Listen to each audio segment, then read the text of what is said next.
नमस्कार, आप देख रहे हैं इंडिया टीवी। आपके साथ मैं हूं मीनाक्षी जोशी और अब वक्त हो गया है मुकाबला का।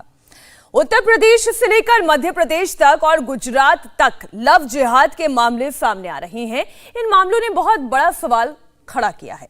आज हम इसी संवेदनशील मुद्दे पर चर्चा करेंगे, मुकाबला में बड़ी बहस करेंगे।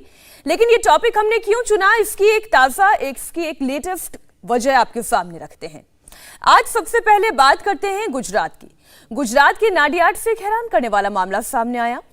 नाडियाड में एक नर्सिंग कर रही युवती को विदेश जाने का झांसा दिया गया। आरोपी याशिर खान ने 5 लाख की ठगी की और अपनी हिंदू प्रेमिका को देह व्यापार के लिए दुबई भेज दिया। सिहरन पैदा करने वाली इस घटना की पीड़िता को विरोध करने पर वापस बुलाया गया और फिर किसी तरह उस पर जबरन धर्म परिवर्तन का दबाव डाला गया। वो भी किस कदर, आप खुद उनकी मुंह जुबानी सुनिए।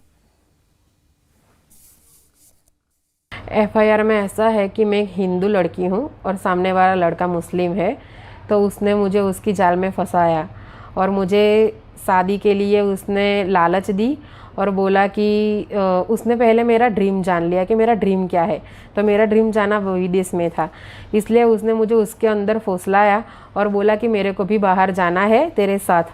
और मुझे ऐसा सब करके उसने बहुत ही दुष्कर्म किया मेरे साथ और मेरे को जाना था विदेश में और उसने मुझे भेज दिया दुबई मुझे बेचने का प्रयास किया उसने, लेकिन वो नहीं हो सका, इसलिए उसने मुझे वापस यहाँ पर बुला लिया और 4 महीने तक उसने मुझे एक घर में अच्छी तरह से रख दिया, मतलब कि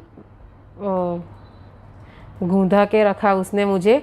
और वहाँ पे बुरखा उस लोगों में पहनते हैं, उन लोगों में तो बुरखा पहनाया, कुरान पढ़ाया और वो तस्बीह भी पढ़ाई और मार मार के, और ये सब बहुत बड़जबरी पूर्वक उसने मुझे ऐसा सब कुछ करवाया।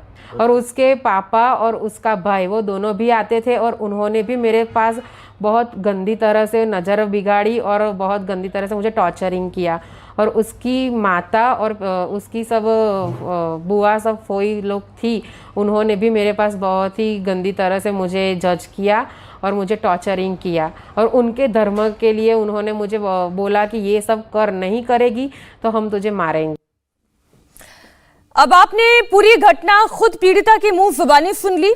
कैसे झांसा दिया गया, कैसे धर्म परिवर्तन का दबाव डाला गया, कैसे कुरान पढ़वाई गई, कैसे जबरन देह व्यापार में भी ढकेला गया। कहानी एक नहीं है, कहानी एक और है।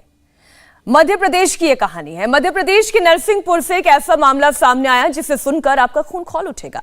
ऐसा इसलिए क्योंकि यहां पीड़िता को पहले तो प्रेम जाल में फंसाकर लव मैरिज की गई और बाद में उस पर कलमा पढ़ने और बुर्का पहनने के साथ ही मुस्लिम धर्म अपनाने का दबाव डाला गया। अगर वाकई में ये प्यार था तो फिर ये सब नाटक की जरूरत क्या, मुस्लिम धर्म अपनाने की जरूरत क्या, अगर वाकई में ये इश्क थी, ये मोहब्बत था। इसके लिए नवरात्रि जैसे पर्व में या किसी और व्रत में जबरन महिला को मांस और मदिरा देने की कोशिश की जाती है।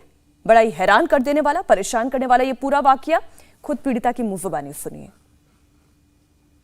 हमारे साथ उन्होंने बहुत पहले उन्होंने मतलब हमसे बातचीत की, शादी के लिए फंसाया। उन्होंने कहा था कि हम तुम्हारा धर्म परिवर्तन नहीं कराएंगे और उसके बाद उन्होंने शादी के बाद हमें फोर्स करने लगे कि हम मतलब धर्म परिवर्तन करो, जबरदस्ती करने लगे। नमाज पढ़ने के लिए नहीं करो तो वो मारपीट कर देते हो और हमको मतलब मांस भी खिलाया जबरदस्ती उन लोगों ने और बहुत मारपीट भी करते थे। दारू पी के आके हर जगह टॉर्चर बहुत किया। पूजा पाठ के लिए भी कभी रोक टोक करी? हाँ, रोक टोक की है ना उन्होंने।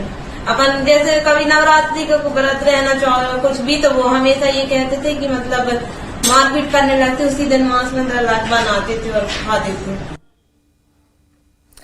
कई लोगों को आपने ये कहते हुए सुना होगा कि देखिए लव होता है, जिहाद जैसा कुछ नहीं होता। लव जिहाद एक ऐसा फेक नोशन तैयार करने की कोशिश की गई है, ये एक पॉलिटिकल टूल है। लेकिन क्या वाकई में एक फेक नोशन है? आपके सामने एक और सच सामने आया। अब तीसरा सबसे बड़ा मामला आपके सामने रखने जा रही हूं जो उत्तर प्रदेश के बरेली से आया। आप हैरान रह जाएंगे। बरेली में आसिफ ने आकाश बनकर पहले फंसाया, रेप किया। पुलिस ने बाद में जब केस दर्ज कर लिया, मामला ये सामने आया, उसके बाद आरोपी आसिफ को गिरफ्तार कर लिया गया। ये कहानी भी सुनिए पीड़िता की जुबानी।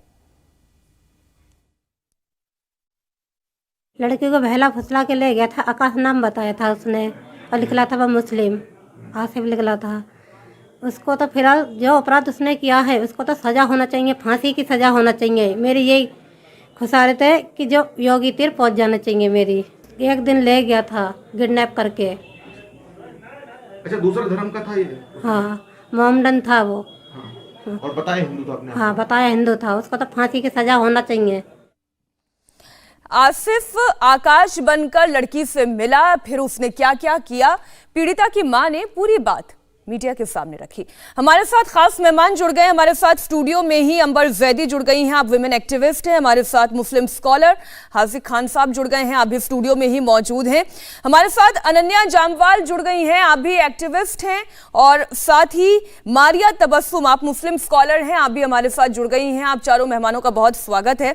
और सबसे पहले लव जिहाद की पीड़ित जो मध्य प्रदेश से हमारे साथ जुड़ गई हैं, देखिए, हम केवल पीड़ित कहकर इन्हें संबोधित करेंगे, हम इनकी आइडेंटिटी, इनका नाम उजागर नहीं कर रहे हैं और इसके पीछे आप कारण समझते हैं। मैं सबसे पहले आपसे ये जानना चाहती हूँ, पूरी घटना आपके साथ क्या घटी? आप कब से उस लड़के के संपर्क में थी? उसने क्या कहकर आपको बहलाया, फुसलाया? शादी हुई या नहीं हुई, पूरी घटना आप तफसील से जनता के सामने रखिए आज। पहले उसने मुझे प्रेम जाल में फंसाया था और उसके बाद मतलब उसने ये कहा था कि मैं धर्म परिवर्तन नहीं करूंगी, जो तुम धर्म मानते आए हो, पूजा पाठ करके आए हो, वो करूंगी। जब उसने हमें मतलब जबरन कोर्ट मैरिज हुई और उसके बाद बता हमने जब कोर्ट मैरिज हो गई तो फिर निकाह जरूरी थोड़ी ना, तो निकाह करवाया फिर उसने। और निकाह के बाद फिर हमें टॉर्चर करने लगे कि मतलब तुम नमाज पढ़ो, कलमा पढ़वाया जबरदस्ती। और अपनी जो नवरात्रि त्योहार वगैरह रहते तो उसमें जबर मांस बनाकर और जबरदस्ती मतलब खिलाया जाता था हमें। और उपवास वगैरह भी रखने नहीं दिए जाते थे और मंदिर भी नहीं जाने दिया जाता था। और बहुत मारपीट करता था, ड्रिंक करके मारपीट भी की। और जो हमारे 2 बच्चे भी हैं तो उनको कहता है कि ये हमारी नहीं है, शक करता था, चरित्रहीन कहता था मुझे कि मतलब तुम किसी और हुआ आपकी शादी को? आपने कोर्ट मैरिज की, कितना समय हुआ शादी को? हमारी 2014 में हुई थी, 8 साल हो गया। 8 साल होने को आ रहे हैं। आपके 2 बच्चे हैं, आप बता रही हैं। क्या कभी उस लड़के ने अपनी आइडेंटिटी यानी अपनी असली पहचान छिपाकर आपसे शादी की थी, या उसने बताया था कि वो कौन है, कौन सा धर्म मानता है? नहीं, उसने आइडेंटिटी नहीं छिपाई, लेकिन हमसे ये कहा था कि हम आपका धर्म परिवर्तन नहीं करेंगे। आइडेंटिटी कोई नहीं छिपाई उसने। और हम अभी भी हम अपना खुद का कमाते थे। हमारी छोटी शॉप है चप्पल की, खुद का कमा के बच्चों को पाल रहे थे, हम खुद ही अकेले पाल रहे थे अपने बच्चों को। और उसने नहीं कुछ नहीं देता था खर्चा पानी हमको। और आप ये जो कह रही हैं कि आपके साथ मारपीट शुरू हो गई, धर्म परिवर्तन करने का दबाव बनाया गया, मांस खाने पर मजबूर किया गया, नवरात्रि के व्रत के दौरान भी ये सब करने के लिए मजबूर किया, ये कब से चल रहा है? मतलब 2014 में जब आपकी शादी हुई थी तब से ये चल रहा है, या उसके कुछ महीनों के बाद या कुछ सालों के बाद ये शुरू हुआ? नहीं, उसके 2-3 महीनों के बाद ये शुरू हो गया था। क्या लड़के के परिवार से कभी किसी ने इस बात को लेकर आपत्ति जताई, कभी आपका साथ दिया? हमारा साथ नहीं दिया। वो भी हमसे ये कहती थी कि मतलब जो हमारी सास थी वो ये कहती थी कि अपने घर से मतलब क्या लेकर आई होंगी, चाहे जब दहेज के लिए हमको वो प्रताड़ित करती थी सास, और वो दोनों सब पूरा परिवार मिलकर दहेज के लिए प्रताड़ित करने लगे थे हमको कि अपने घर से 1 लाख ले आओ, 2 लाख ले आओ, ये करना है, वो करना है, मतलब हर छोटी छोटी चीज के लिए दहेज के लिए प्रताड़ित करने लगे थे। और हमको हमेशा भगा देते थे घर से, और घर बाहर से ताला डाल देते थे। रात रात हम बाहर खड़े रहे हैं और कहते थे कि मतलब आप अंदर नहीं आ सकते। 3 बार तलाक कह के और अंदर वो कहते थे हलाल होगा उसके बाद ही अंदर आने दिया जाएगा। तो जब ये सब हर रोज होने लगा, मुझे एक बात बताएं, जब ये हर रोज होने लगा तब आपने क्या किया? क्योंकि 8 साल बहुत लंबा समय होता है। जब शुरुआत में ही ये सब कुछ होने लगा तब आपने आवाज क्यों नहीं उठाई? हमने इसलिए नहीं उठाई कि हमने देखो गलत किया था, तो हम अपने माँ बाप को और निभाना चाह रहे थे हम, कि जहां तक हो निभ जाए। 2 बच्चे इस कारण से हम निभाना चाह रहे थे, लेकिन सामने वाला जब निभाने तैयार नहीं होगा, हमारे सर से पानी ऊपर हो चुका था। जब हमने अपने घर वालों को, भाई को फोन करके बताया 24 तारीख में रात में 8-9 के बीच में, और हमारे पास मोबाइल भी नहीं तो कुछ नहीं था, फिर मतलब अंकल लिया आए थे उनसे, फिर हमने मोबाइल लिया, फिर भाई को फोन लगाया था। तो अभी आप कहाँ रह रही हैं? अपने माता पिता के पास हैं? जी, माता पिता के पास है। और आपके दोनों बच्चे कहाँ हैं? दोनों बच्चे उसी के पास हैं। तो वो बच्चों को आपके साथ जाने नहीं दे रहे हैं या बच्चे खुद आना नहीं चाह रहे हैं? ये भी थोड़ा बता दें। बच्चे तो मतलब वही हैं, अब अभी तो हम नहीं रख सकते उन्हें, और कोर्ट से ही देखेंगे, जो कोर्ट का फैसला होगा। कोर्ट का फैसला होगा, वहां से देखेंगे। सुधांशु जी देखिए, अभी हमारे साथ जो महिला जुड़ी ये मध्य प्रदेश की है, बता रही है कि 8 साल की इनकी शादी हो गई, 2 इनके बच्चे हैं। जो मुस्लिम युवक था उसने कभी अपनी आइडेंटिटी छिपाई नहीं, लेकिन उसने एक वादा किया था कि जब शादी हो जाएगी तो वो अपना धर्म पालन कर सकती है। लेकिन ये कह रही है कि पानी सिर के ऊपर से निकल गया और अब स्थिति ऐसी है कि बर्दाश्त नहीं होता, इसलिए अपने परिवार से ये अलग हो गई हैं।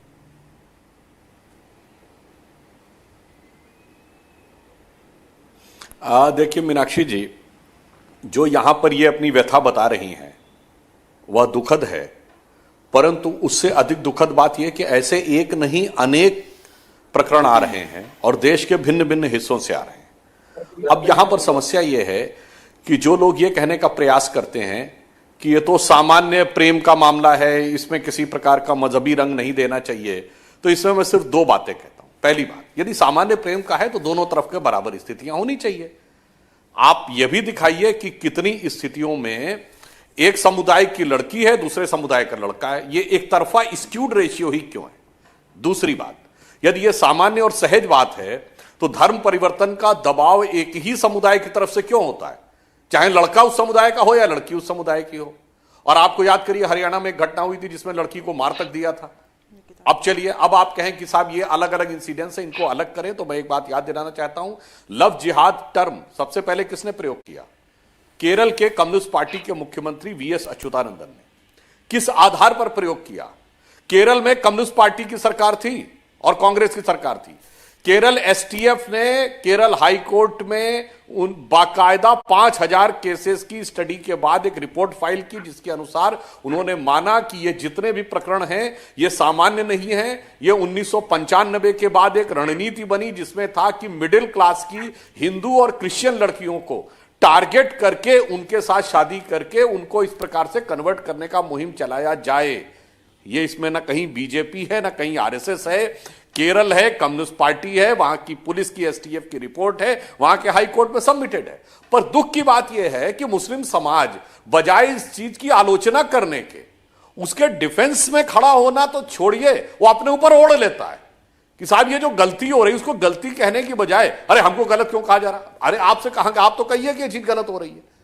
परंतु जब आप ओढ़ लेते हैं तो कहीं ना कहीं जो केरल हाईकोर्ट में रिपोर्ट सबमिट की गई वो शंका को और प्रबल कर देते हैं। तो मैं तो मुस्लिम समाज से आग्रह करूंगा कि इस ढंग की चीजों पर उनको कड़ी कार्रवाई करनी चाहिए और खुद समाज के भीतर इसे कंडेम करना चाहिए। हाफिज खान साहब हमारे साथ स्टूडियो में ही जुड़े हुए हैं। हाफिज जी, आपने मध्य प्रदेश का एक किस्सा देख लिया, 2 केसेस मैंने आपके सामने और रखे, नाडियाड के, उत्तर प्रदेश के, जहां पर एक लड़का जो लड़की से मिलता है आकाश बनकर, जबकि उसकी एक्चुअल आइडेंटिटी आसिफ है। ये कोई मोहब्बत तो है नहीं, और अगर इसे लव जिहाद की संज्ञा दी जा रही है तो क्यों मुस्लिम समाज के कुछ लोग, मैं सभी पूरे समाज को नहीं इसमें शामिल करती, लेकिन मुस्लिम समाज के कुछ लोग जो अपने आप को ठेकेदार कहते हैं वो अपने ऊपर ले लेते हैं ये बात। वो कहते हैं कि धर्म को बदनाम करने की कोशिश की जा रही है। देखिए मीनाक्षी जी, बात यह है कि जैसे अभी हमारी बहन एक अपना दर्द बयान कर रही थी, ऐसी घटनाएं जो हैं उसकी निंदा करनी चाहिए सारे समाज को, खाली मुस्लिम समाज को नहीं, हर समाज को निंदा करना चाहिए। लेकिन मैं हिंदुस्तान की 130 करोड़ हिंदुस्तानियों से ये कहूँगा, चाहे वो हिंदू हो या मुसलमान हो, कि ये इश्क नहीं आसान, इतना तो समझ लेना एक आग का दरिया है और डूब के जाना है। मैं ये कहता हूँ कि अगर आप किसी से मोहब्बत कर रहे हैं, प्यार कर रहे हैं और शादी कर रहे हैं, तो आपको ये बात पर हिंदू लड़की अगर मुसलमान से कर रही है और मुसलमान लड़की किसी हिंदू से कर रही है शादी, या हिंदू लड़का किसी मुसलमान लड़की से कर रहा है और मुसलमान लड़का किसी हिंदू लड़की से, तो उसको इस बात पर तैयार रहना चाहिए, या तो इश्क नहीं करे या प्रेम नहीं करे या उसके धोखे और चालबाजी में नहीं आए, लेकिन अगर शादी करेगी तो जिस मजहब का जो लड़का होगा उसी को फॉलो करना होगा। क्यों ये किस तरह का तर्क दे रहे हैं आप अपनी बात कह दीजिए, अपनी बारी में कहिएगा। मैं ये कहना चाहता हूं, सवाल पूछने दीजिए, ये आप कौन से जमाने में जी रहे हैं? ये आप कौन से जमाने में जी रहे हैं? मैं चलिए बहुत ज्यादा किसी ऐसे व्यक्ति का नाम नहीं लेती हूं जिसे फॉलो करना मुश्किल है, लेकिन ऐसे बहुत सारे केसेस मैंने अपने आसपास के मिडिल क्लास सोसाइटी में देखे। मैं आपको शाहरुख खान, गौरी खान का कोई जिक्र नहीं करूंगी, लेकिन मैंने ऐसे बहुत सारे केसेस अपने आसपास की सोसाइटी में देखे हैं। लड़का मुस्लिम है, लड़की हिंदू है, हिंदू अपने धर्म का पालन कर रही है। ये दबाव बनाने की कहां से बात आ गई कि उसने मांस ही खाना है, उसने कलमा ही पढ़ना है, उसने कुरान ही पढ़नी है, उसने मुस्लिम धर्म ही पालन करना है? आप तो एक आध बता रही होंगी। मैं जिस जामिया नगर ओखले में रहता हूँ, तिकोना पार्क से लेके और ओखला हेड के बीच में 15 या 20 लड़के हिंदू और मुसलमान दोनों रह रहे हैं और दोनों अपने मजहब के एतबार से चल रहे हैं। उसका विरोध हम नहीं कर रहे। आज शादी करेगी उसकी जिम्मेदारी है, जो लड़की की किसी मुसलमान से कर रही है, किसी लड़की मुसलमान लड़की किसी हिंदू से कर रही है, उसकी जिम्मेदारी के इस बात पर तैयार रहना चाहिए कि कल उसके मजहब को मानना होगा। इसलिए मानना होगा कि वो उसका परिवार सारा हिंदू है, उसका परिवार सारा मुसलमान है। और गौरी और हीरोइन से नहीं बात बनेगी। हमारे यहाँ रह रही है, उसमें किसी को एतराज नहीं होता। लेकिन अगर जहां ऐतराज, जैसे मेरी बहन ने कहा कि उसने मुझे फंसाया, तो उस फंसने से पहले ये जानना चाहिए कि हम किसी मुस्लिम लड़के से शादी कर रहे हैं तो उसका कल दबाव बनेगा कि हम मुसलमान होके जिंदगी गुजार, क्योंकि इस्लाम में लड़की लड़का हिंदू रहकर बच्चे हराम पैदा होंगे, गलत पैदा होंगे, जायज पैदा नहीं होंगे। इसलिए इस्लाम उसको मना कर रहा है कि जिस मजहब के हो उसी मजहब के लोगों से शादी करूं। अंबर जी, मैं इस पर कोई सवाल पूछूं? आप खुद ही मेरे ख्याल रिस्पॉन्ड करना चाहेंगी। बच्चे हराम होंगे, यहां तक की बात आ गई। देखिए, हम जिस देश में रहते हैं, जो देश कॉन्स्टिट्यूशन से चलता है, सेक्युलर डेमोक्रेसी है, और जिस संविधान और जिस सेक्युलरिज्म का हवाला आए दिन ऐसे लोग देते रहते हैं कि हम तो एक सेक्युलर डेमोक्रेटिक रिपब्लिक में रहते हैं, और हर चीज़ में उसी का हवाला देकर सड़कों पर उतर आते हैं, और वो टेलीविजन पर खड़े होकर ये बात कहते हैं कि अगर आप किसी धर्म के लड़के से शादी करते हैं, प्यार करते हैं, तो आपको उसके लिए तैयार रहना पड़ेगा। जबकि हमारा संविधान हमें अधिकार देता है कि हम शादी किसी मजहब से नहीं होती, शादी दो इंसानों के बीच का रिश्ता होता है, और ये संवैधानिक और धार्मिक अधिकार होते हैं। आप अगर इस तरह की बातें टीवी पे बैठकर करते हो, और इस्लाम में ऐसा कुछ नहीं है कि आपको अपनी मर्जी से इजाजत दी गई है कि आप अपनी मर्जी से जीवन साथी चुन सकते हैं। आप ये कहां लिखा गया है कि आपको सिर्फ इस्लाम में ही शादी करनी है? इस तरह की बातें आप टेलीविजन पर ना करें, गलत मैसेज जाता है। आपको जानकारी नहीं, आप अपनी मर्जी से लोगों में प्रोपेगेंडा फैलाते हैं। आप प्रोपेगेंडा फैलाते हैं कि आपको हम यहाँ पर टेलीविजन से कहते हैं आप बाहर आ रहे हैं। अंबर वो अपनी खोल से बाहर आ रहे हैं, आने दीजिए। अब्बास बीबी हिंदू है, रह रही है, किसमें किसी को क्या विरोध है? हाँ, तो आप उनको ये कहेंगे कि उनके बच्चे हराम है, क्योंकि उनके बीवी हिंदू हैं, वो खुद मुसलमान हैं, तो आप ये कहते हैं कि हराम है उनके बच्चे। देखिए, ये इस तरह की आप शब्दावली का इस्तेमाल कर रहे हैं। शरीयत करिए, शब्दावली मेरी नहीं है। हम भारत में रहते हैं भाई, भारत के संविधान से बड़ा वर्ल्ड का संविधान है, संविधान बनाया एक आदमी ने। अरे सुनिए ना, संविधान की बात कर रहे हैं, मियां शरीयत से थोड़ी ना चलेगा, संविधान की बात कर रहे हैं। चलेगा, मैंने आपसे ये कहा कि शरीयत की आप बात कर रहे हैं। इस बात के लिए आपको मैं ये कह रहा हूँ, मैंने ये क्या कहा? ठीक है, यानी देश में रहकर क्यों तैयार रहना चाहिए? बीवी सेटिस्फाई है, हिंदू रह के तो आप हिंदू भी रह सकते हैं, आप मुसलमान रह के दोनों अलग अलग बुरे।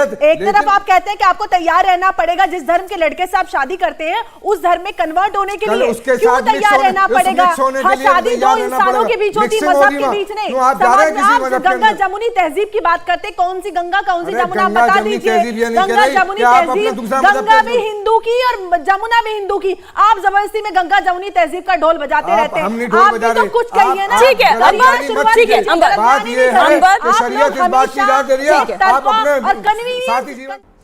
सुधांशु जी, मैं पहले चूंकि संविधान का जिक्र हो गया था, ब्रेक पर जाने से पहले जो बहस हो रही थी उसमें संविधान का जिक्र भी किया गया, शरीयत का भी जिक्र किया गया, कुरान का भी जिक्र किया गया, इसलिए मैं पहले आपकी एक राय इस पर जानना चाहती हूँ, फिर मैं बाकी मेहमानों के पास जाऊंगी। सुधांशु जी, अगर वाकई में ये शरीयत, ये कुरान ये दबाव बनाता है कि अगर आप मुस्लिम धर्म में शादी कर रहे हैं तो धर्म परिवर्तन करना ही होगा, तो फिर कॉन्स्टिट्यूशन का हवाला कहाँ आ जाता है?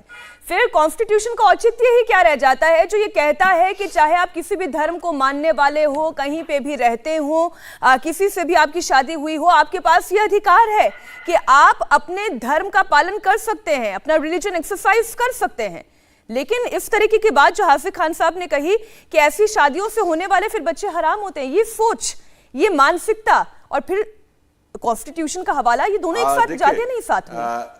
ये सोच उनकी, देखिए यहां पर संविधान और मजहब में समस्या जानते हैं कहां से आ जाती है? क्योंकि यहां पर जिन दो धर्मों की बात कर रहे हैं उसमें जमीन आसमान का अंतर है। उदाहरण यह है कि हिंदू धर्म में कोई कन्वर्जन का कॉन्सेप्ट ही नहीं है, इस्लाम में कन्वर्जन से ही एक्सपेंशन होना है। हिंदू धर्म में तलाक का कोई कॉन्सेप्ट ही नहीं है। हमारे यहां शादी कॉन्ट्रैक्ट नहीं है, हमारे यहां शादी एक संस्कार है, इसीलिए माना जाता जीवन मृत्यु तक नहीं, 7 जन्मों का संबंध माना जाता, वहां एक कॉन्ट्रैक्ट है। तो दोनों के कॉन्सेप्ट में अंतर है। दूसरा, अब समस्या संविधान की वजह से क्या जाती इन लोगों को कि यदि हिंदू लड़की मुस्लिम बनने लगे, मनने को तैयार हो जाए, तो उसके सामने जानते क्या होगा? अब वो दूसरी बीवी भी हो सकती है, तीसरी भी हो सकती है, चौथी भी हो सकती है। उसे तलाक भी आराम से दिया जा सकता है और तलाक के बाद उसको धेले भर का हर्जाना भी नहीं मिलेगा। अब आसानी से कौन तैयार होगा इसके लिए? अब यदि यहीं पर जो हिंदू धर्म में आना चाहे लड़का, तो अब उसको लगेगा मेरे सारे राइट्स चले जाएंगे। तो इस ढंग के जो प्रिविलेज दे रखे हैं और दोनों की जमीनी सोच में अंतर है, जैसे हाजी खान साहब ने कहा, वो उनकी बात उनके हिसाब से जायज है। क्योंकि एक टेक्निकल पॉइंट तो ये आता है कि अगर पति पत्नी अपने अपने धर्म का पालन करेंगे तो बच्चे किस धर्म के माने जाएंगे। अब बच्चों के धर्म की बात आएगी तो अब पत्नी या तो वो खतरा उठाए वहां जाने का कि वो कभी भी तलाक भी पा सकती है, चौथी बीवी भी बन सकती है और उसको कोई रिम्यूनरेशन भी नहीं मिलेगा, और खतरा न उठाए तो जैसा कि ये कह रहे हैं वहां से फतवा जारी हो जाएगा कि हराम है। इसलिए मैं कहना चाहता हूं कि ये सारी की सारी समस्या में एक और बात भी है कि जो अलग अलग हमारे नियम बने हुए हैं। अब एक्चुअली आपने बहुत से ऐसे केसेस भी देखे होंगे, लोगों ने सिर्फ दूसरी शादी करने के लिए धर्म बदल लिया। हाँ, बिल्कुल। यानी ये कितना बड़ा मजाक है संवैधानिक प्रावधानों का अपने व्यक्तिगत हित में। इसलिए इस विषय से जुड़े हुए बहुत से कॉम्प्लिकेटेड इशू, और एक पॉइंट और कहना चाहता हूं, यहां धर्म मजहब पॉलिटिक्स से अलग हटके, ये जो महिला एक्टिविस्ट, मुझे भी कहने का मौका दीजिएगा, लेफ्ट लिबरल एक्टिविस्ट है, वो कहां है भाई? वो कभी इस पे भी नहीं बोलते कि 4 शादी पे नहीं बोलती, वो हलाला पे नहीं बोलती है। वो जो कहती हैं कि मिनी स्कर्ट पहनने के ऊपर कितनी आक्रामक और रौद्र रूप धारण कर लेती है, वो हिजाब के साथ खड़ी हो जाती हैं। ये इस बात का प्रमाण है कि जो अपने को लेफ्ट लिबरल कहती हैं, जो अपने को महिला एक्टिविस्ट कहती हैं, उनमें ना महिलाओं के लिए कोई संवेदना है, उनका उद्देश्य 100% पॉलिटिकल है। मारिया तबस्सुम भी हमारे साथ जुड़ी हुई हैं, आप मुस्लिम स्कॉलर हैं, जरा आप भी अपने नजरिए से समझा दें, क्योंकि एक लड़की जो नरसिंहपुर की है वो ये कहती है मैंने 8 साल तक झेला है लेकिन जब पानी सर के ऊपर से निकल गया। एक लड़की बरेली की ये कहती है कि लड़का आकाश बनकर मिला लेकिन वो निकला तो आसिफ, मेरे पर जबरन धर्म परिवर्तन का दबाव बनाया गया। नाडियाड की घटना ये कहती है कि शादी का लालच दिया, देह व्यापार में ढकेल दिया, जान बचाने के लिए किसी तरह देश वापस लौटी तो धर्म परिवर्तन की तलवार लटक रही है उसके सिर पर। जी, पहली बात तो मैं बता दूं कि मैं कोई धार्मिक स्कॉलर नहीं हूं, मैं एक एजुकेशनिस्ट हूं और मैं एक एक्टिविस्ट हूं। तो सिर्फ क्योंकि मैं हिजाब पहनती हूं आप मुझे डिक्लेयर मत कीजिए कि मैं धार्मिक स्कॉलर हूं। धार्मिक स्कॉलर तो वो होते हैं जो धर्म के लिए पूरी जिंदगी लगा देते हैं, पढ़ने के लिए, उसको समझने के लिए। हम तो सिर्फ फॉलोअर्स ऑफ इस्लाम हैं।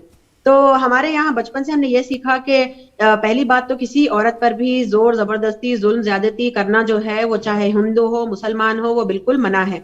अगर अभी जो हमारे साथ है जो पीड़िता हैं उनके साथ ऐसा कुछ दुर्व्यवहार हुआ है तो उनका पूरा हक बनता है कि वो कानूनी कार्रवाई की जाए। लेकिन आप जिस ब्रैकेट के अंदर कानूनी कार्रवाई करना चाहते हैं क्यों ना आप उत्पीड़न के खिलाफ क्या दूसरे कोई केस दर्ज नहीं कर सकते? ये वाला केस ही क्यों, लव जिहाद जो आप कहती हैं, तो आपका उत्पीड़न हुआ है तो बिल्कुल बेशक उस पर कार्रवाई होनी चाहिए जो आपके पति थे या हैं। लेकिन इसको एक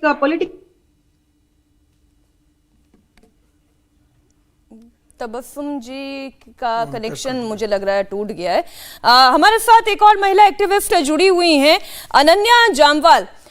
अनन्या, जितनी बात में मारिया तबस्सुम की समझ पाए उनका कहने का मतलब ये था कि महिला उत्पीड़न का केस दर्ज कराएं, ये लव जिहाद का मामला क्यों बना रहे हैं?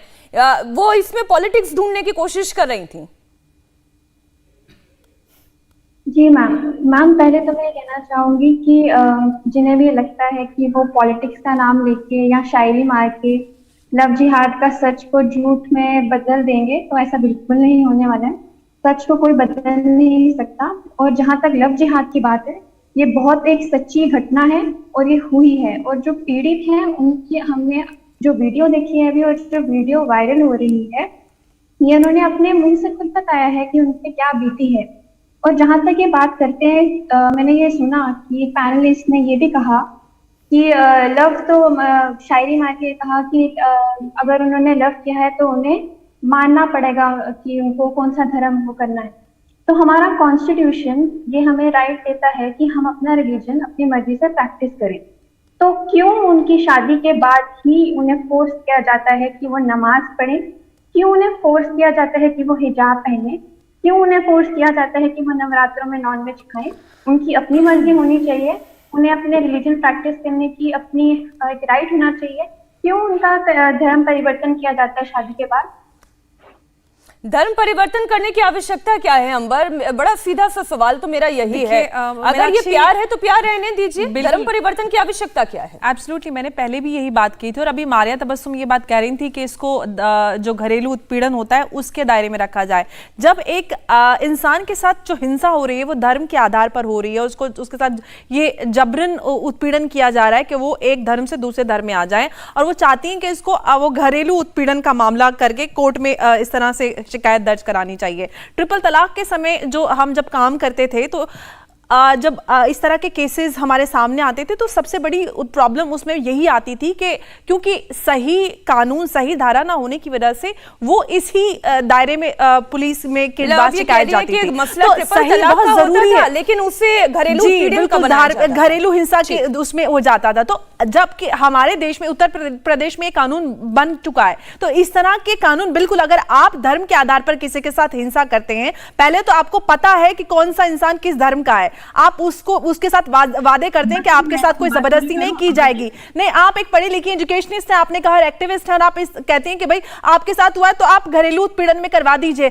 घरेलू उत्पीड़न के मामले अलग होते हैं, और धार्मिक हिंसा जो धर्म के आधार पर अगर किसी के साथ इस तरह की ज्यादती की जा रही है तो उसके साथ यही धारा बनती है। और जिस देश में हम रहते हैं, हमारा संविधान अधिकार देता है हर इंसान को, जिस अधिकार को आप सीना पीट पीट के चिल्ला रही थी ना हिजाब मामले में कि हमारा कोर्ट ने, संविधान ने हमें इजाजत दी है, जब दूसरे के अधिकार की बात आती है तो आप एकदम पलटी खा के दूसरे मुंह में मीठी गोली डाल लेते हैं। तो इस तरह की बातें मत कीजिए। अगर आप संविधान को मानती है तो संविधान को मानती रहिए। अगर आपको शरीयत चाहिए तो बोलिए कि पूरी तरह से आपको जो भारतीय दंड संहिता है उसमें भी हमको शरीयत आपको मिलनी चाहिए। आपको मीठा मीठा भी चाहिए, चरवा करवा तू करना है। तो ये दोगले रवैये छोड़ दीजिए। ठीक है, आप भारतीय नागरिक हैं और आप पे दोनों, चाहे आईपीसी हो या फिर पर्सनल लॉज, आपको पर्सनल लॉज एंजॉय भी करने और आईपीसी में आपको चाहिए वही जो दूसरों पर लागू होती है। तो ये सारी चीजें अब नहीं चलने वाली है। सिविल कोड लागू होना चाहिए, क्योंकि हमारे संविधान की धारा 44 हर देश के नागरिक पे लागू होना चाहिए। एक मिनट मारिया, ये पार्टी के समर्थन की बात कहां से आ गई? कौन से पार्टी के समर्थन? जो सही बात करेंगे उन पे बीजेपी आरएसएस का लेबल लगा देते। मुझे इस बात से कोई फर्क नहीं पड़ता, मैं सच के साथ हूं और महिलाओं के अधिकार के साथ हूं। अगर किसी महिला के साथ धर्म के आधार पर या फिर उसके जेंडर के आधार पर या किसी भी इस तरह के आधार पर उसके साथ हिंसा होती है तो हक की आवाज उठानी चाहिए। और यही इस्लाम है कि आप हक परस्ती पर खड़े हो, आपकी तरह दोगली बातें नहीं करते। आप संविधान में ये बताएं, केरला की सरकार, हाई कोर्ट ने सब ये दिया कि हिजाब पहन के जा सकती हैं, और कर्नाटक की हाई कोर्ट कह रही है कि दो तरह का नहीं कहा, बिल्कुल नहीं कहा। आप जाके कोर्ट की रूलिंग पढ़ लीजिए, कोर्ट की रूलिंग पढ़ लीजिए, बिना पढ़े उसके बताया कीजिए। बिल्कुल नहीं कहा, बिल्कुल नहीं कहा। आप जाके कोर्ट की रूलिंग पढ़िए, मैं पढ़ के आती हूँ, मुझे पता है। आप बिना पढ़े चल पड़ते हैं प्रोपेगेंडा करने के लिए। कोर्ट की रूलिंग है, चाहे Madras high court, Bombay high court, Karnataka या फिर केरला हाई कोर्ट, सबने हिजाब को नहीं माना है कि वो सेक्सुअल धाराएं लगाना चाहिए, बड़ी सी बड़ी धाराएं लगना चाहिए। लेकिन आप मजहब को बदनाम करके आप कुछ हासिल करना चाहती हो, कुछ नहीं हासिल होगा। कोई मुद्दा नहीं बचा है ना करने के लिए। मजहब का इस्तेमाल करके हम उस बहन के साथ है, उसके दर्द के साथ है, उसके खिलाफ कार्रवाई होनी चाहिए। धोखा दे रहा है, जो किसी को गुमराह कर रहा है, उसके खिलाफ कार्रवाई कड़ी से कड़ी होनी चाहिए। लेकिन आप धर्म को बदनाम करने की कोशिश करेंगी तो आप कुछ नहीं हासिल करेंगी, बल्कि जन्नत का तौर मिलेगा आपको। याद रखना, मुझे कोई फर्क नहीं पड़ता अगर मुझे मेरे देश के लिए और अपने देश के लोगों के लिए मेरी जान भी जाती है, चाहे कोई सा भी टॉक गले में पड़ जाए, मुझे कोई फर्क नहीं पड़ता। आप कोई सी भी धमकियां दे लीजिए कि जिन्नत का टॉक पड़ेगा। आप जैसे लोगों को, आप जैसे लोग से धमकी दे सकते हो, डरा सकते हो, सच की आवाज को दबाने के लिए हिम्मत चाहिए होती है सच के खिलाफ खड़े होने के लिए। हम मदद करना चाहते हैं, हमें लोगों को मदद करना चाहिए और उसको कड़ी कार्रवाई होना चाहिए। जो किसी को धोखा दे रहे हैं, जो किसी को गुमराह कर रहे हैं, जो मदद के नाम पर उनको टॉर्चर कर रहे हैं, उनके खिलाफ कार्रवाई होनी चाहिए। लेकिन आप मदद को बदनाम करने के लिए यहाँ देश में आपको कुछ हासिल नहीं होगा, आपको कुछ भी नहीं हासिल। जैसे लोग महिलाओं के अधिकारों की बात हम महिला के साथ हैं, महिला के अधिकार के साथ हैं, महिला के साथ। ठीक है अंबर, एक मिनट, हासिक जी, अंबर जी, के साथ अगर ये हो तो यही दर्द हमें जब भी होगा, हासिक जी, तब भी हमें हासिक जी, मैं फिर उसी मूल सवाल पर आती हूँ। हासिक जी, मैं फिर उसी मूल सवाल पर आती हूँ। जब देश का संविधान ये अधिकार देता है कि हर व्यक्ति अपने धर्म का पालन कर सकता है, धर्म के आधार पर पहले मूर्ख बनाना, फिर शादी कर लेना, फिर जबरन धर्म परिवर्तन को लेकर दबाव बनाना कि मुस्लिम धर्म अपना लो और ना करने पर मेंटली फिजिकली टॉर्चर करना, ये कहां तक जायज है? और जब लव जिहाद जैसे कानून बनते हैं तो आप ही के जैसे लोग खड़े होकर ये कहते हैं कि हमारे धर्म में घुसने की कोशिश कर रहे हैं। मैडम, ऐसे इस्लाम की, ऐसे मुसलमान की इस्लाम को जरूरत नहीं है जो जबरदस्ती किया जाए। प्रॉफिट मोहम्मद सल्लल्लाहु अलैहि वसल्लम के 9 चाचा थे, 2 लाए ईमान, 7 नहीं लाए, जबरदस्ती नहीं किया जाएगा। इस्लाम जबरदस्ती किसी पर नहीं थोपा गया। वो लड़के कर रहे हैं, वो गलत कर रहे हैं। इस्लाम आदमी अपनी मर्जी से, अपनी इच्छा से, अपने विवेक से आता है इस्लाम। ऐसा नहीं है। हिंदुस्तान में, दुनिया में 1400 साल में इस्लाम फैला है और 1400 साल में इस्लाम ने किसी को, इंडोनेशिया मलेशिया में एक जंग नहीं हुई, 80% लोग मुसलमान, एक जंग नहीं हुई। मैं सोच रहा हूँ सुप्रिया मिम साहब अब ये देखिए, मुझे फैक्ट यहाँ पे सुप्रिया मिम साहब से पूछा कि उसके तलवार देख के मुसलमान किया गया। लाला से पूछा कि लीजिए सुधांशु जी, यहाँ इंडोनेशिया का हवाला दिया जा रहा है, इंडोनेशिया का हवाला दिया जा रहा है। 80% मुसलमान है वहाँ पर, एक जंग नहीं होती वहाँ पर, नहीं हुई। लोगों ने अखलाक से, करेक्टर से जीता है। ख्वाजा गरीब नवाज ने कलकत्ते से अजमेर का सफर किया, 90,000 लोग मुसलमान हुए, तलवार नहीं चली। झूठ नहीं फैलाओ। ठीक है सुधांशु जी, वो क्या इंडोनेशिया का हवाला दे रहे हैं? जो वहां पे बात इंडोनेशिया का बहुत अच्छा उदाहरण दिया गया। इंडोनेशिया का जो उदाहरण दे रहे हैं हादिक खान साहब, आपको पता है पूरी दुनिया में एक ही देश है जहां के नेशनल ब्रॉडकास्टर पर डे रामायण आती है, वो भारत नहीं है, वो दुनिया का सबसे बड़ा मुस्लिम देश इंडोनेशिया। आप अमेरिका में जाइए, वॉशिंगटन डीसी में इंडोनेशिया के एम्बेसी के बाहर जानते हैं किसकी मूर्ति लगी है? सरस्वती देवी की 9 फुट की प्रतिमा लगी है और उसके नीचे 3 बच्चे पढ़ रहे हैं। वो कहते हैं हमारा कल्चर है। आपको पता है इंडोनेशिया मुस्लिम देश है, उसकी एक प्रधानमंत्री भी हुई है मुस्लिम, नाम उनका पता है आपको? मेघावती सुकार्णो पुत्री, मुसलमान है, नाम है मेघावती सुकार्णो पुत्री, संस्कृत नाम है। वो कहते हैं हमारा कल्चर है। यहां पे समस्या क्या है? अपना कल्चर छोड़कर, अरब का कल्चर ओढ़कर एक दूसरे से लड़ाई लड़ने में ऐसा आपका दिमाग जहन में पैबस्त हो गया कि जिसकी कोई इंतहा नहीं है। आपने कहा हिजाब, मैं मानता हूं भाई, पल्ला हमारे यहां भी रखा जाता था, घूंघट आया मुगलों की वजह से, घूंघट और पल्लू होता था, काहे हिजाब कहेंगे? हिजाब तो अरबी शब्द है। और मैं आपसे पूछना चाहता हूं, 5 मुस्लिम महिला राष्ट्राध्यक्ष हुई हैं, आप बताइए किसी की हिजाब में फोटो हो, बुरके में? चाहे बेनजीर भुट्टो हो, बेगम खालिदा जिया हो, शेख हसीना हो, मैंने इंडोनेशिया के मेघावती सुकार्णो पुत्री बताई। ये बताइए तांसु सिलर जो हुई टर्की की, और जॉर्डन के शाह तो मोहम्मद साहब की सीधी डिसेंडेंसी में है, 42वीं या 44वीं पीढ़ी में उनकी 3-4 सुधांशु जी, समस्या ये है कि ये लोग हिंदुस्तान में औरतों को हिजाब पहने देखना चाहते हैं, ये हिंदुस्तान में औरतों को बुर्का पहने देखना चाहते हैं। वक्त एक छोटे से ब्रेक का है, माफी के साथ मैं यहीं पर, मैं माफी के साथ इस चर्चा को यहीं पर विराम दे रही हूँ। जबरदस्ती नहीं की जा रही, जो पहन रही है उसकी जिम्मेदारी है कि वो अपनी शरीयत को फॉलो कर रही है, उसमें किसी को रोकना नहीं चाहिए, उससे किसी का नुकसान नहीं है। जहां पर शरीयत अच्छा लगे वहां शरीयत। सुनिए हाफिज जी, आपके डबल स्टैंडर्ड पता है क्या हाफिज जी?